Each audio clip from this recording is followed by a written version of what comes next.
Meron palang ganito kagandang lugar dito sa bayan ng Aborlan?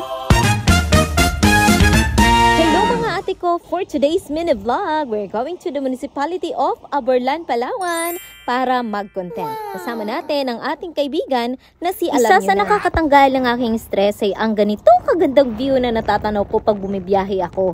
Kaya nakaka-enjoy talaga bumiyahe dahil nakakawala ng stress. At pagdating namin sa poblasyon na Aborlan, meron kaming nadaanan na nakaagaw ng aking pansin.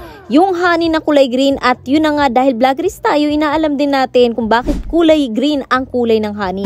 Dahil daw ito sa pinagmulan niya at nagmula ito sa ilalim ng lupa. Nakakabilib talaga ang Aborlan dahil mayaman ito sa agrikultura. Marami ding magagandang mga lugar dito na bihira lang mapuntahan ng tao, kagaya ng lake na ito.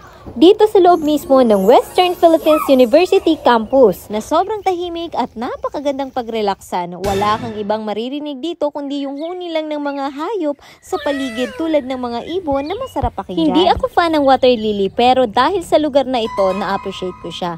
Pinaganda niya yung lake na ito, nakaka-enjoy tignan, maganda sa mata. Habang ini-enjoy ko yung paligid nang biglang bumuhos ang malakas na ulan, syempre sumilong muna kami dahil baka mabasa kami.